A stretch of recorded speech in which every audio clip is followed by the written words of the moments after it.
And welcome everybody that's come in. I appreciate y'all coming over today. This is JLC 87 presents Monday Morning Quarterback, the CliffNotes edition, with your girl Tata ThePhatBelly. So let's get to it. I'm bringing this short edition because I really ain't got time to really go into the longer. So I'm just going to go and talk about what's been going on around the NCAA and NFL. Let's start with one of the top stories out of the NCAA football is the injury to Bama's starting quarterback Tua. He is out for the rest of the season, he got hit in the game on this past Saturday, and he has a dislocated hip. So that puts him out for the rest of the season. Now, what's going to be interesting is right now, uh, you have Alabama sitting at that number 5 spot when it comes to the playoffs, because now these last few weeks, this is what really, these are the rankings that really matter. So instead of coming with the top 25, I'm just going to be doing maybe the top 5. The 4 that's right now, if the playoffs was to start today, that's in, and then the one team that's sitting on the outside, which right now, looking at schedules, it looks like that folks are going to finally have their wet dream come true, which is Alabama out of the playoffs for the first time since they went to this playoff system. Also, what's interesting about all this is I was monitoring or peeking in at that game this past between Oklahoma and Baylor, and it looked like Baylor was finna put the smackdown on Oklahoma until that second half, and Jalen had to remind Hurts had to remind them who he is. And if I honestly, I'm just gonna put it out there because yeah, I'm a Bama fan. If I'm Nick Saban right now, I'm in my feelings a little bit. See, because here's my thoughts on that whole situation.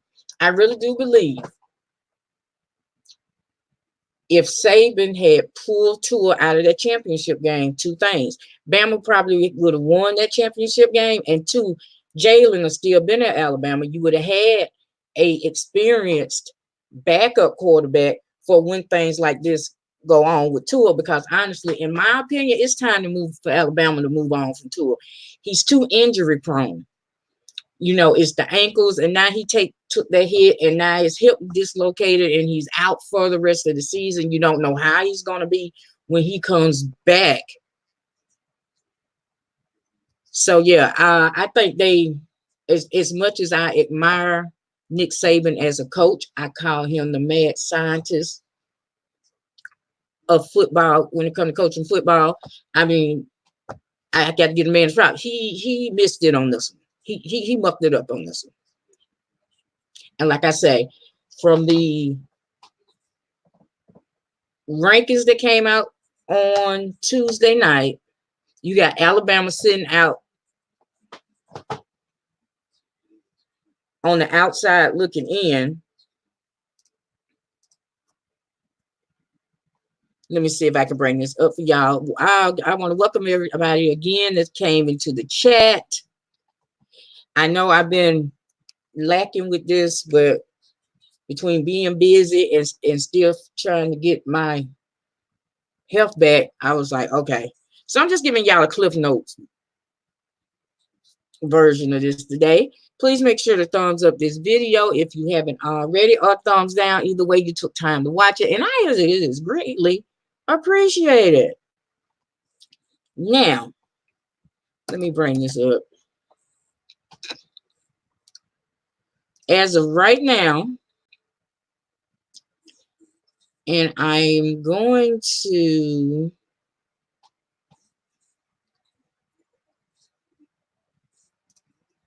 when I bring this up, I want to make sure, and this is from, yes, where is it? What I want to bring up is this right here.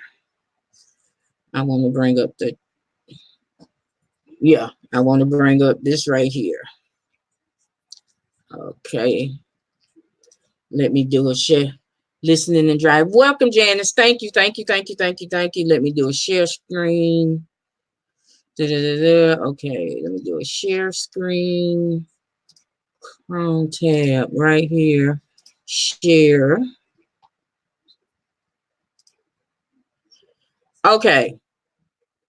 I don't know if y'all can see that, but right now, the rankings that came out as of Tuesday, because that's when they come out. I don't know who you are talking. I don't need to hear you. Okay. You have at number 5, Alabama. You got Georgia at number 4. I'm gonna come back and talk about that. And then, of course, the top 3 are undefeated: Clemson, Ohio State, and LSU. Now, this right here is what I am. That kind of got my antennas up a little bit, because you have Georgia at 10-1, a one-loss team. You have Alabama at 9-1, a one-loss team.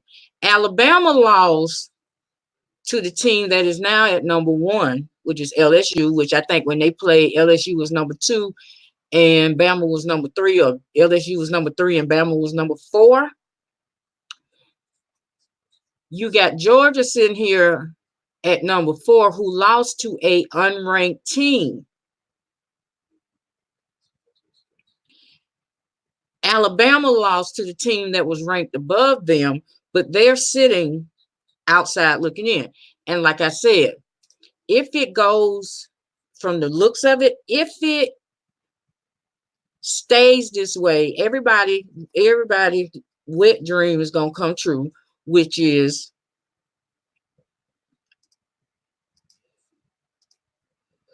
Alabama being out of the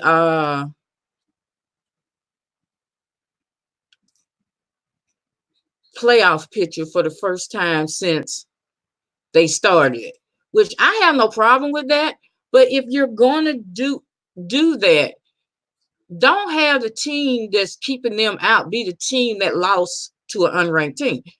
And see, and now this Saturday when they played Eastern Western Carolina, the committee is saying they're going to watch and base their judgment off of the whole 60 minutes of the game, which means if you got an Alabama team playing with a backup quarterback who Mac, he was doing the job while Tua was out. That's why I really wish they would have kept Tua out. Because I think if Mac had been in doing that LSU game, Bama might have pulled that off.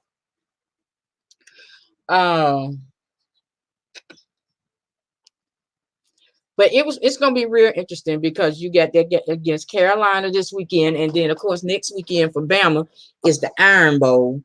So if my thing is that if Bama wins out,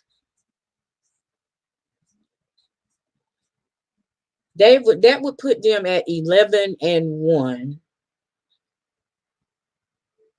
I just can't see Georgia holding that number 4 spot, and y'all keeping Bama out, and Georgia lost to an unranked team.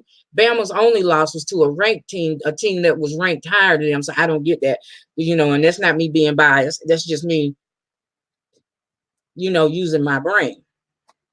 Now, let's get to this NFL thing. Okay, 2 of the big stories was, one, Colin Kaepernick had that workout that was scheduled at the Falcons facility in Swanee. I do believe that's a Flowery Branch. Well, anyway. And at the last minute, they changed it to a high school.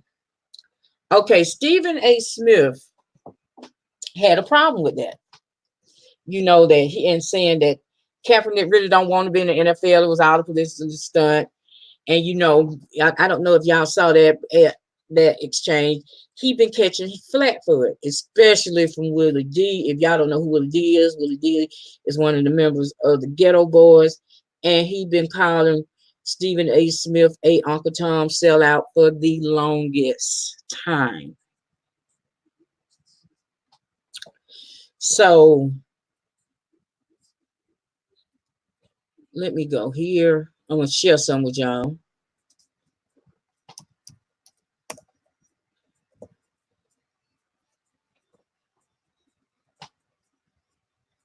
Let me see. Where is he? Where is it? Where is it? Let me see. I mean, they've been giving Stephen A. Smith their business. I mean, a lot of the stuff he said, I agree with. But y'all got what y'all got to realize is, okay, this is it. Okay.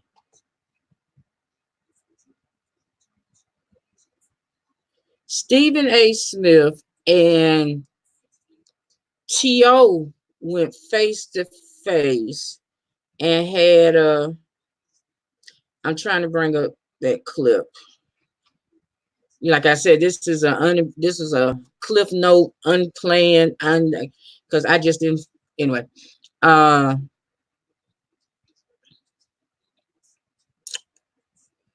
Basically, T.O. called Stephen A. Smith out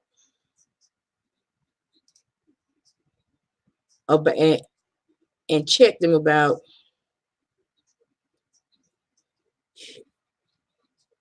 his comments on that whole Kaepernick thing, because he was saying, how could it be a publicity stunt, you know?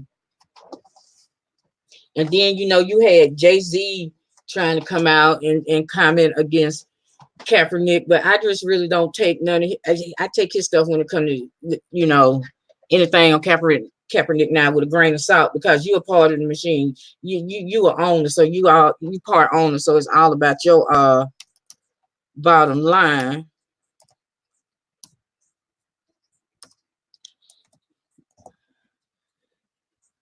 But it's like everybody says when it comes to that NFL, it can stand for two things: not for long lead, and I'm just gonna drop that bomb, niggas for lease. And that's just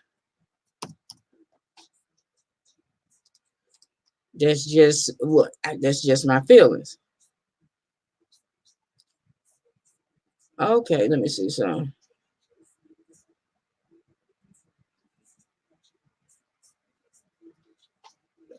I'm finna try to bring this up. Wait a minute. Okay, yeah.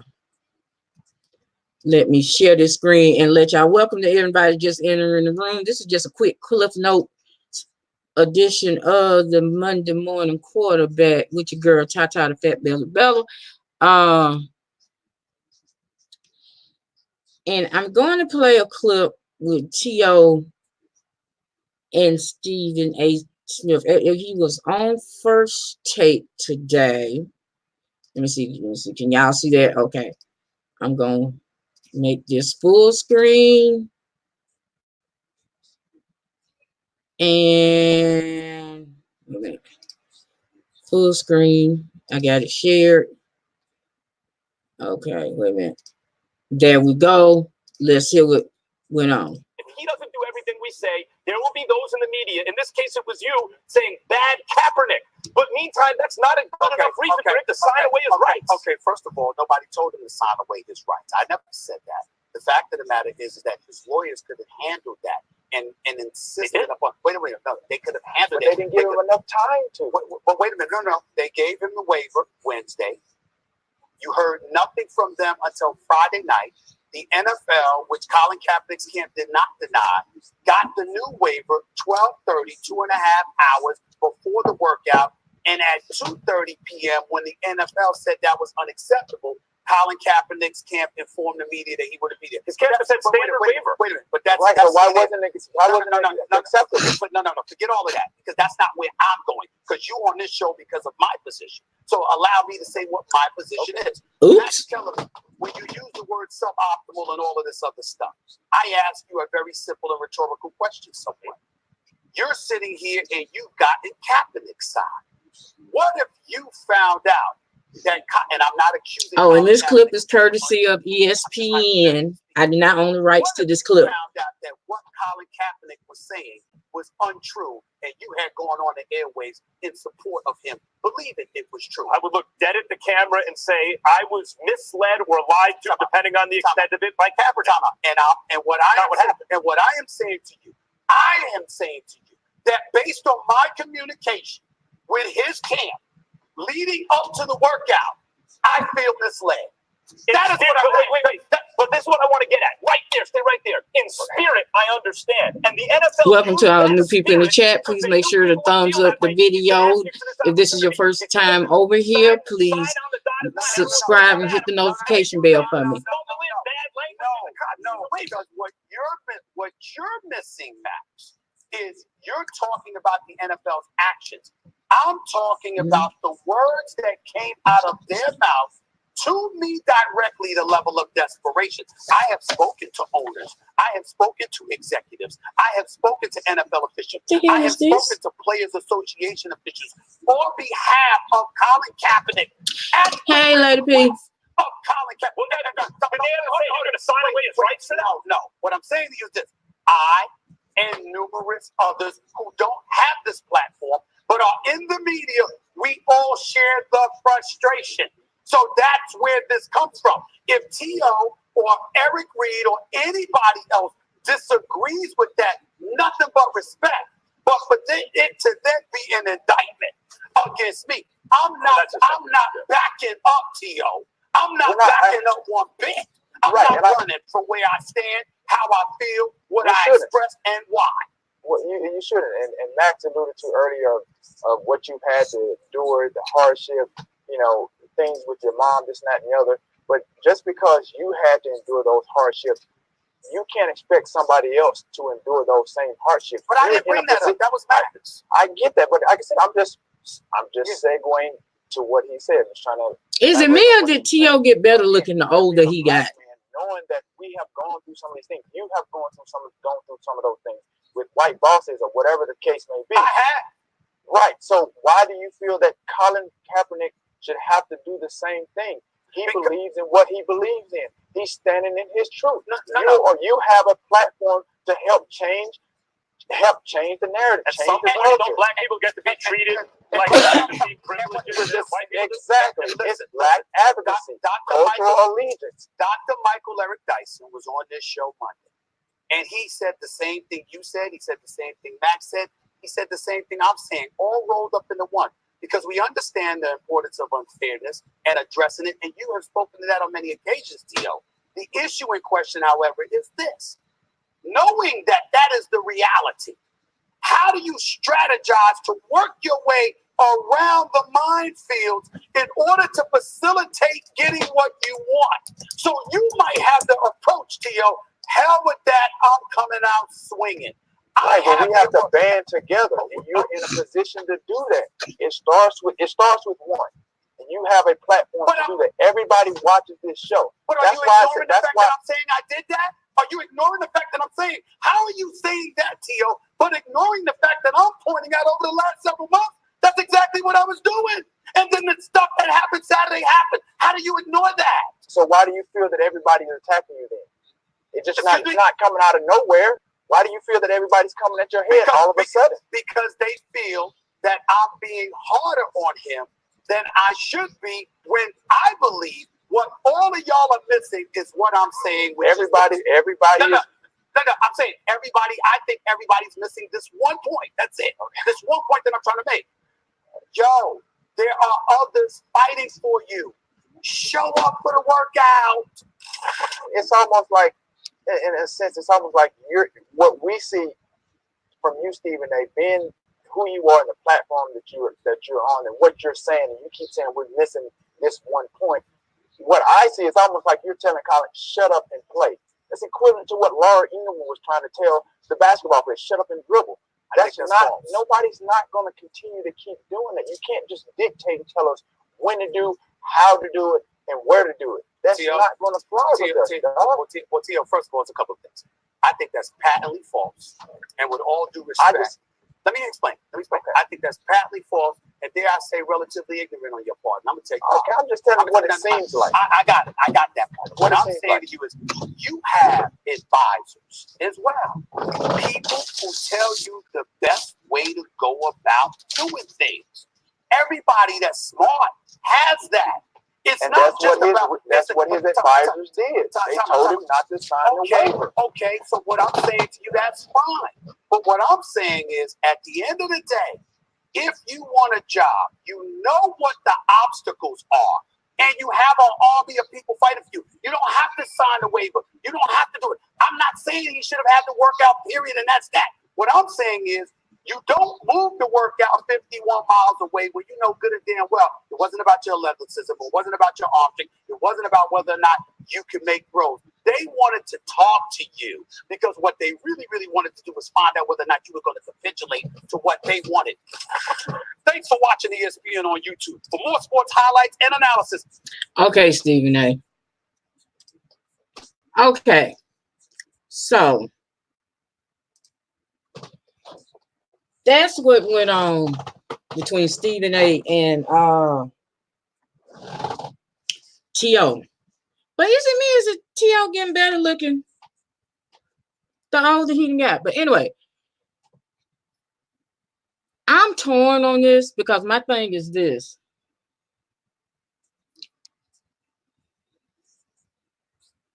I just think the whole thing, just like this impeachment stuff, is a dog and pony show. The NFL is not ain't nobody in the NFL gonna pick up Kaepernick because they listening to their fan base who says, well, if they sign him, I'm no longer supporting the team. You know, and FYI, when it comes to his protests and his kneeling, it was an Army vet that told him to do that. That's how he should protest. So he's not disrespecting military. Oh, people died and and he's disrespecting our military. Really? But that's a whole nother thing. Let me get back to the sports thing about it. The second thing that everybody was up in arms with was that game last week between the Browns and the Steelers, honey. And I missed that game, but it was on a Thursday night and Grey's Anatomy and all that was on. But anyway, I digressed.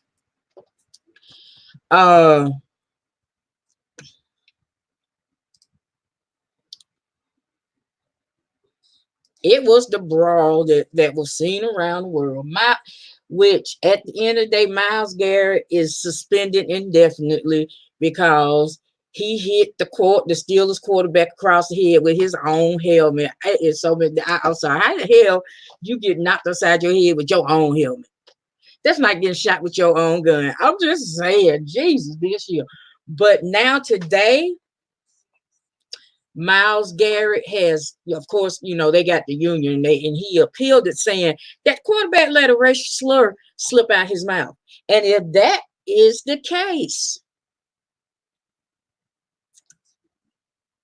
then yeah, he deserved that clump beside his head. But I'm need Pittsburgh to get it together because Mike Tomlin chocolate self is too fine to be without a job. Y'all gonna get that man fired. Now, let me get to my Raiders. Yep, the silver and black. They took care of business against the Bengals. Final score was 17-10. And I was a little worried about that, and I'm going to tell you why.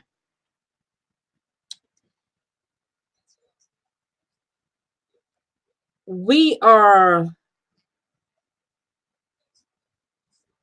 still either half a game or a game behind Kansas City because, of course, expecting Phyllis Rivers and the Chargers to do anything was like a pipe dream.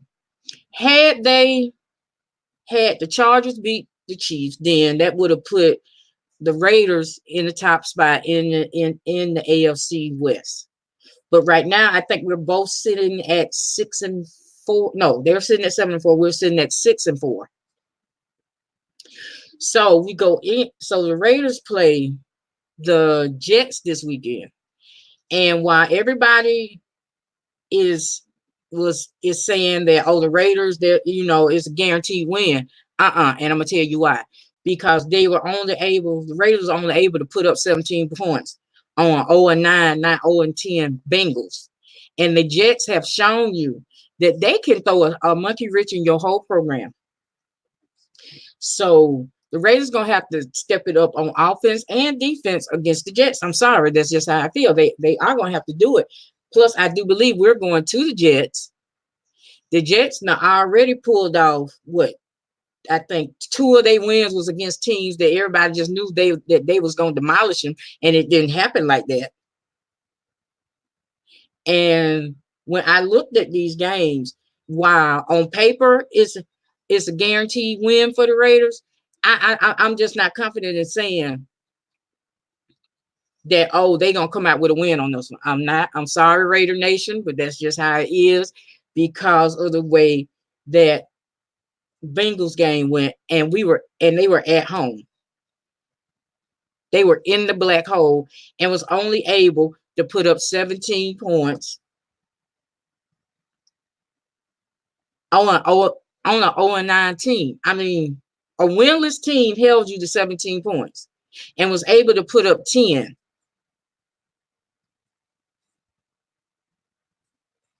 So, I mean, I'm hoping they tweaking this stuff out because now these next few games, these last few games are going to decide if the Raiders are going to be a playoff team this year or they're not. Because you got to remember, back in 2016, 12-4 only made them a wild card team, and that was the year that Derek Carr got injured, and he ain't been the same since he came back from the injury. So I'm really why it would be great for the Raiders to win out and get in the playoffs and whatever, because and all that. I really wish, part of me is wishing that they would just like win, but not win. So we can go after Jalen Hurts. I'm just saying, the Raiders, you need to get Jalen Hurts. Because Derek Carr, I mean, I like Derek, and the personality. He's such a great representative. We need Jalen Hurts in the black hole. Well, he ain't gonna be in the black hole. There's gonna be in Vegas. That's a whole nother thing.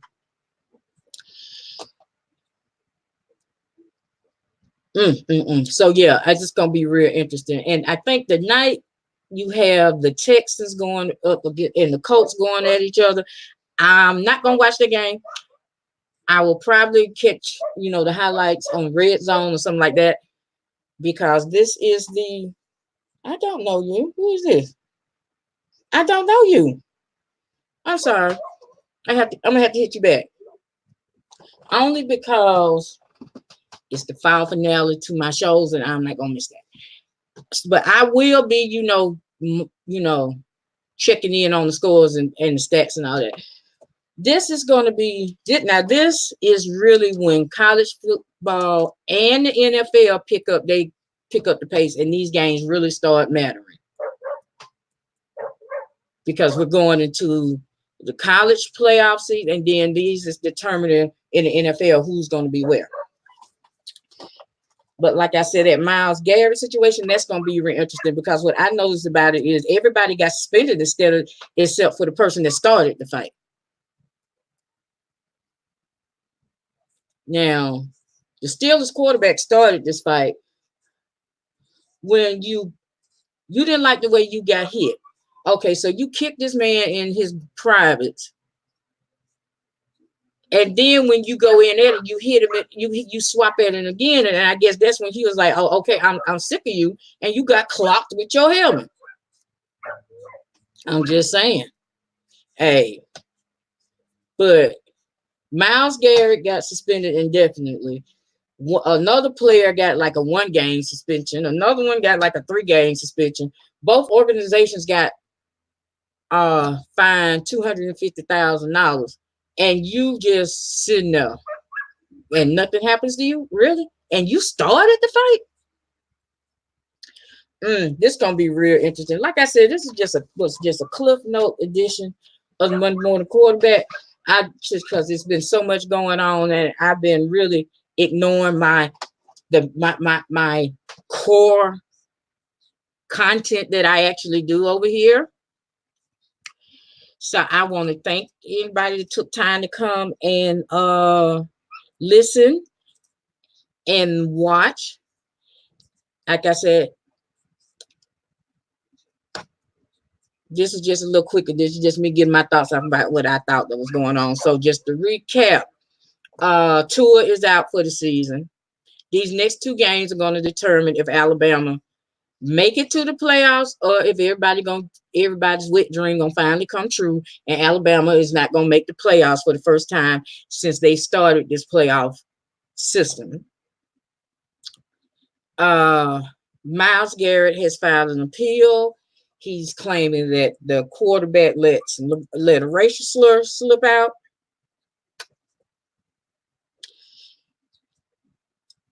I'm really looking cross-eyed at these college rankings because the team that's sitting at number 4 was beaten by an unranked team, and that's keeping Alabama out of it. If I'm Nick Saban right now, I'm kind of in my feelings because you let Jalen Hurts get away, and as you see, he was able to bring Oklahoma back against Baylor and give them their first loss because Baylor was undefeated too. And so I just think that these last 2 weeks of the regular season of college football are going to be real interesting.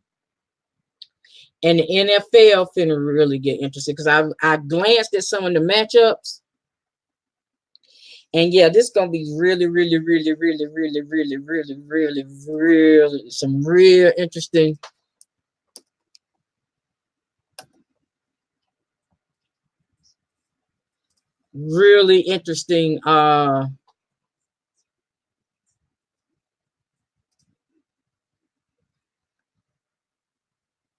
stuff going on right here with this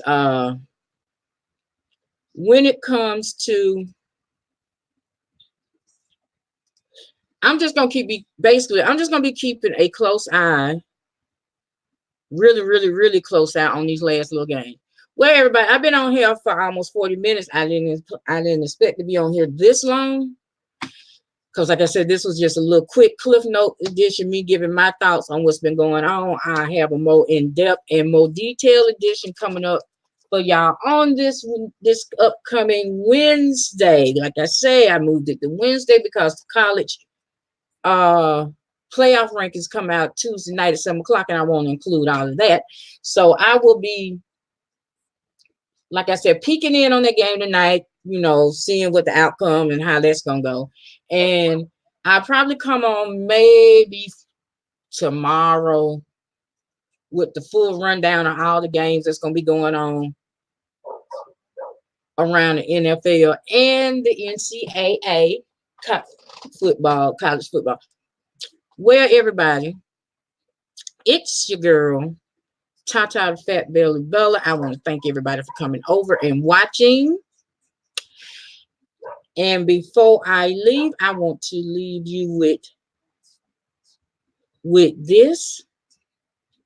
Stop trying to be what you think the world wants you to be, and realize that you were made the way you are. God made you the way you are for a reason. And that's the only thing you should try to be. Damn what the world thinks. Be the best you. And with that, I will be talking to y'all later. This is a J Squad Beat Masters production.